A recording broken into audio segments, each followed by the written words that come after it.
Hello students, in today's video we will discuss pharmacology of diuretics, a complete comprehensive overview.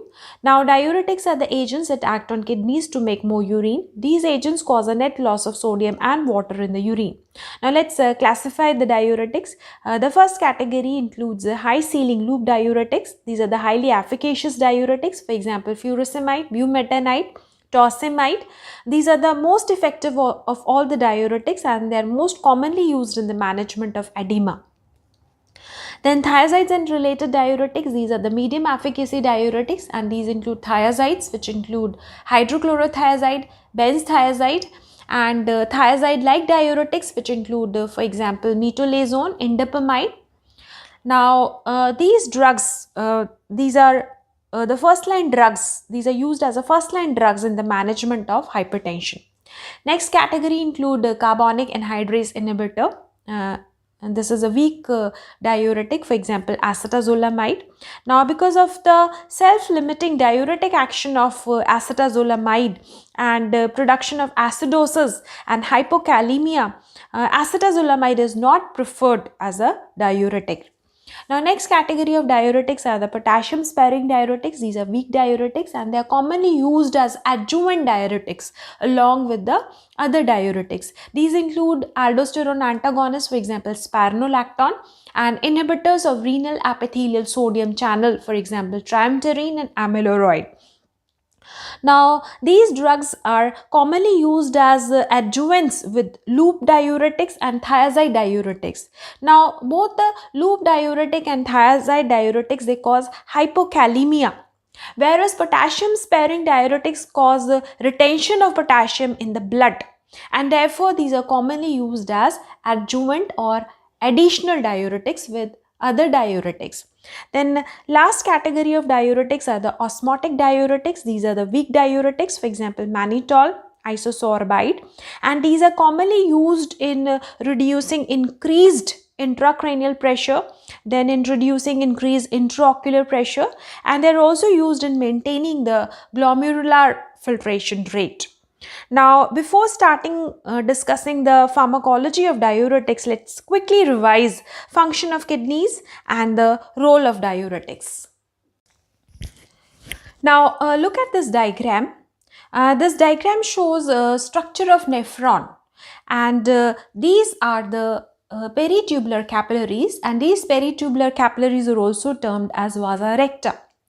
Now, the most important function of kidneys is to filter and purify blood and remove waste toxic products of the body in the form of urine. Now, structural and functional unit of kidney is the nephron. Now, each kidney consists of around 1 million nephrons, and the main function of kidney is to produce urine. Now, there are three main steps in the formation of urine, namely the glomerular filtration, then selective reabsorption and secretion.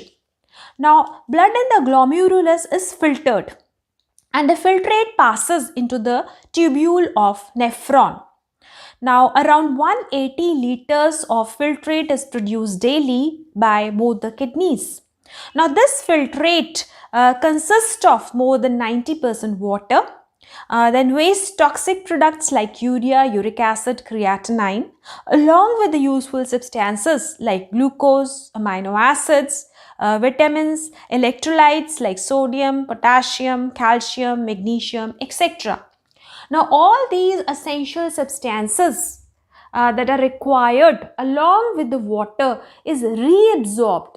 It is reabsorbed from the lumen into the luminal epithelial cells, and from the luminal epithelial cells all the required substances, they move to the peritubular capillaries or vasa recta, and thus all these required substances, they reach the blood circulation. Now, thus around 99% of the filtrate is returned to the blood circulation, and this reabsorption of filtrate maintains the blood volume and the pH of blood. Now, reabsorption of water primarily depends on the reabsorption of sodium. Now, water is reabsorbed isoosmotically. That is, for every molecule of sodium that is reabsorbed is accompanied by reabsorption of molecule of water.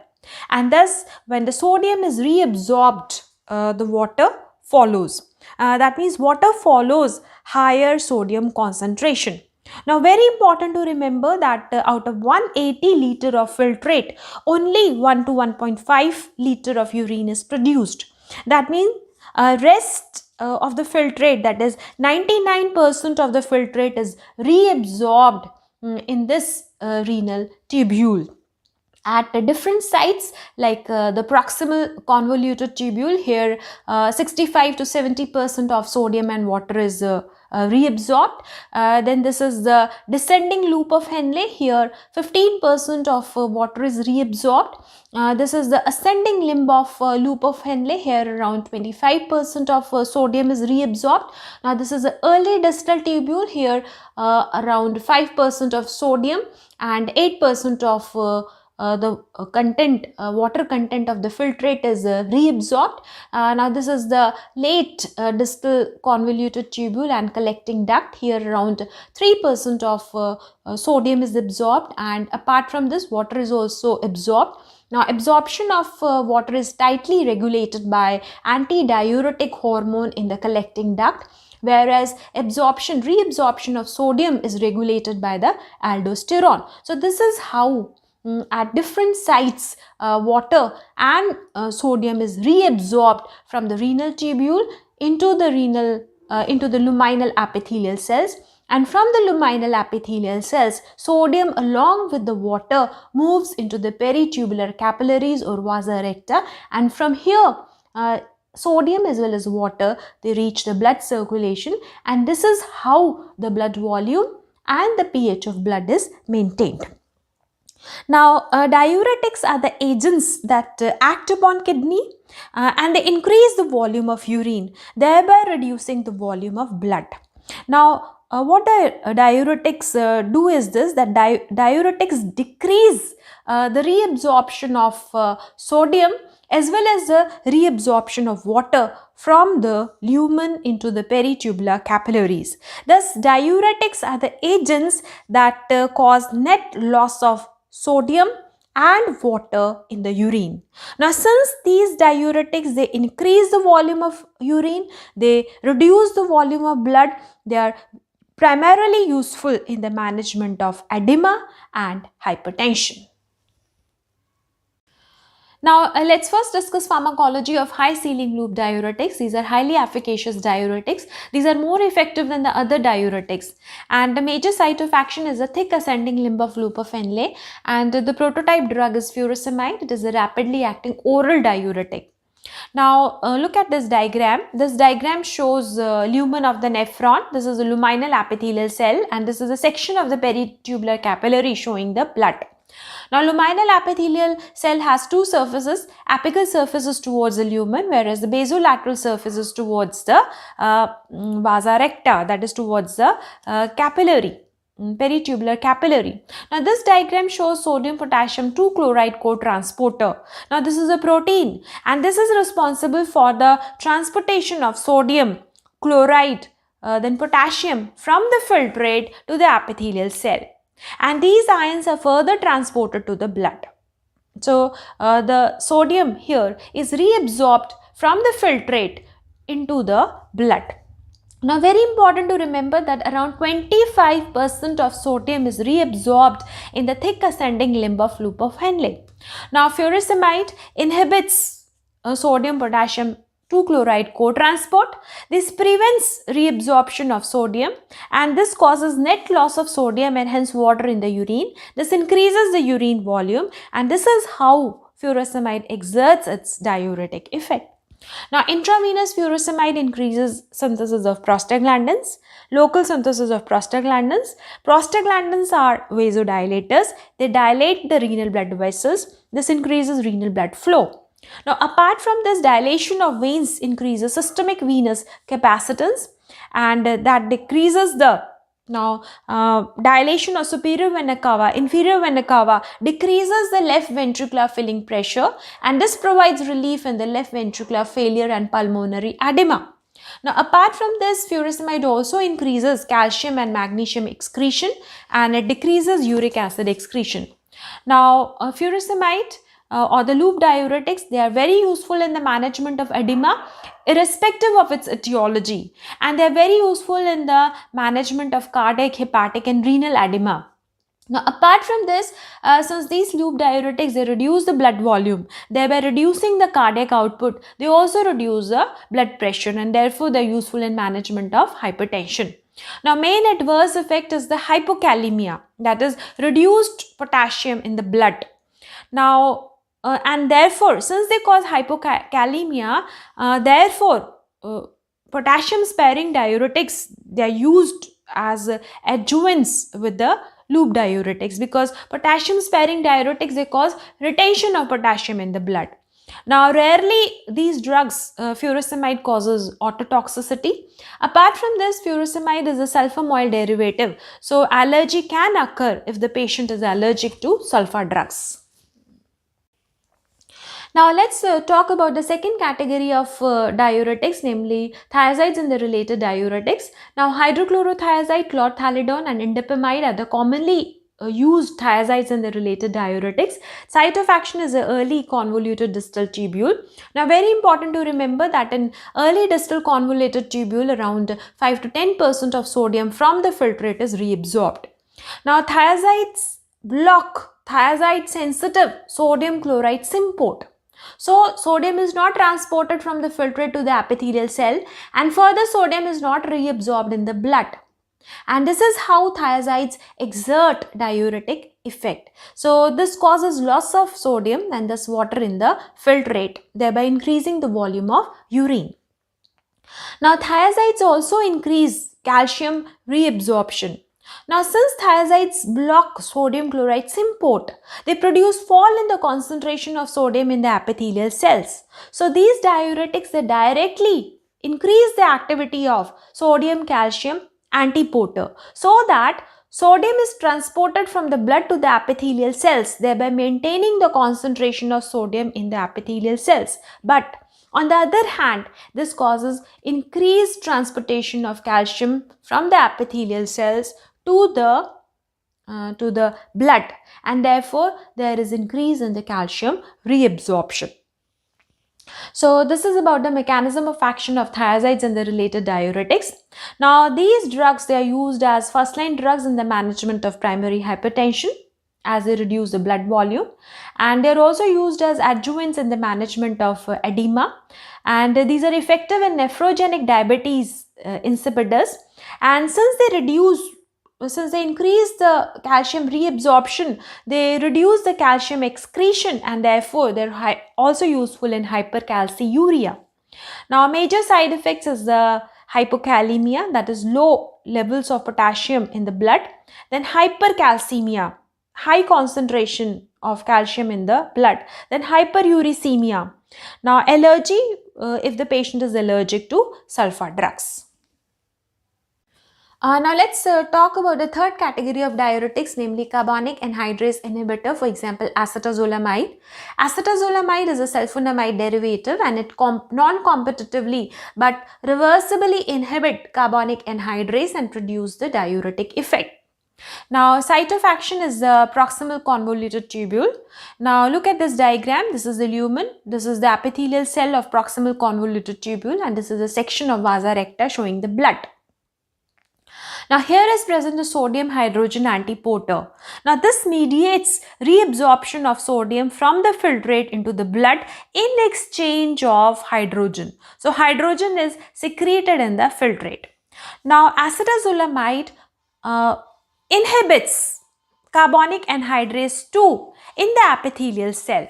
Now, this prevents hydration of carbon dioxide, thereby reducing the synthesis of carbonic acid and reduce generation of hydrogen ion, and this reduces availability of hydrogen to exchange with the sodium, and therefore sodium is not reabsorbed, and therefore the sodium remains within the filtrate.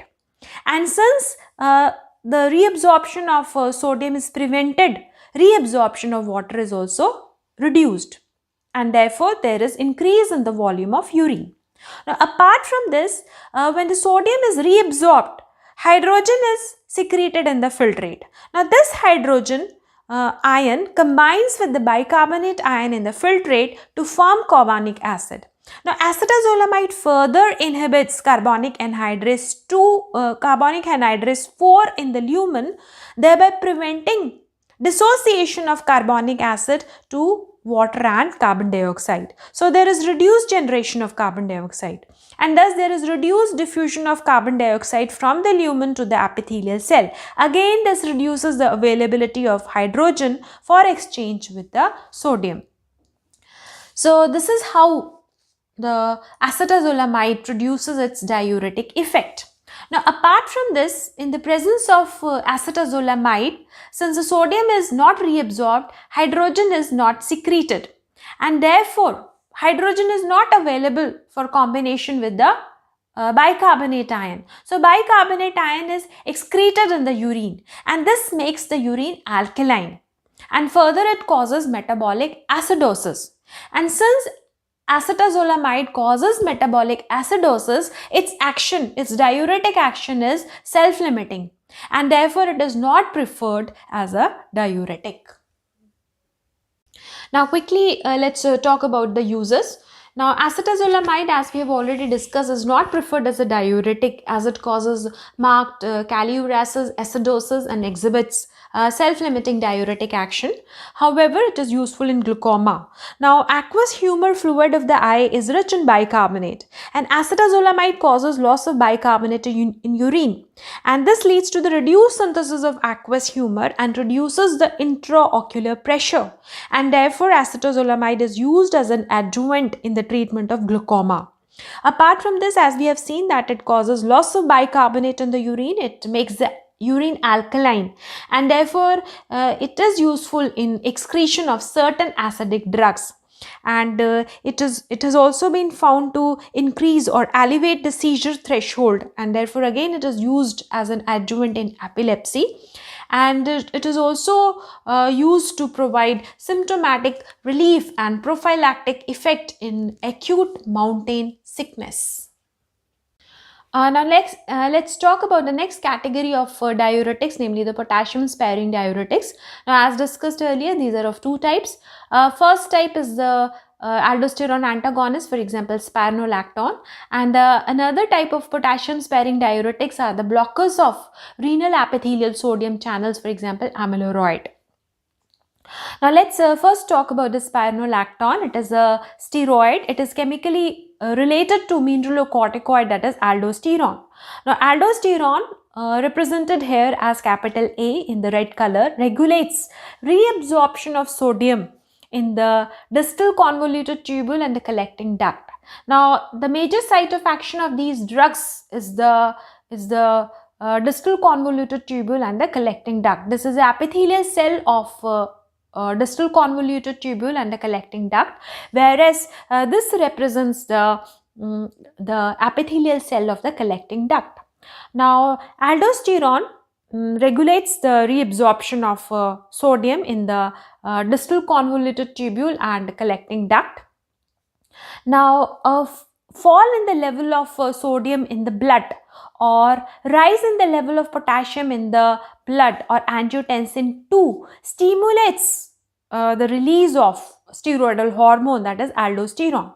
Aldosterone moves from the blood, it reaches the distal convoluted tubule and collecting duct cells, and here it combines with the mineralocorticoid receptor, that is MR, represented here in the green color, and it induces a synthesis of aldosterone induced proteins, namely sodium potassium ATPase pump and the renal epithelial sodium channels.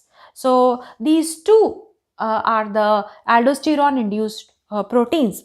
Now apart from this, aldosterone also further induces reabsorption of sodium from the filtrate into the epithelial cell, and further sodium potassium ATPase pump mediates reabsorption of the sodium in the blood. So sodium is reabsorbed in the blood in exchange of potassium. So potassium is secreted in the filtrate or the urine. Now this aldosterone also stimulates functioning of sodium hydrogenate. So here again, sodium is reabsorbed in exchange of hydrogen. So the hydrogen is secreted in the filtrate or the urine. So very important to remember that potassium and hydrogen are secreted in the filtrate due to reabsorption of sodium. Right. So this is how aldosterone mediates reabsorption of sodium in the late distal convoluted tubule and in the collecting duct. Now apart from aldosterone, it is the antidiuretic hormone that tightly regulates reabsorption of water in the collecting duct. Now, antidiuretic hormone inserts aquaporine channels or the water channels, and the water is reabsorbed in the blood provided that the sodium is reabsorbed. So this is a normal physiology of aldosterone and the antidiuretic hormone.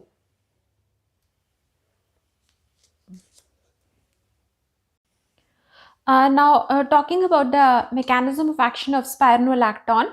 Spironolactone is an aldosterone antagonist. So it inhibits binding of aldosterone to the mineralocorticoid receptor. So spironolactone itself bind to the mineralocorticoid receptor and inhibit the formation of aldosterone induced proteins.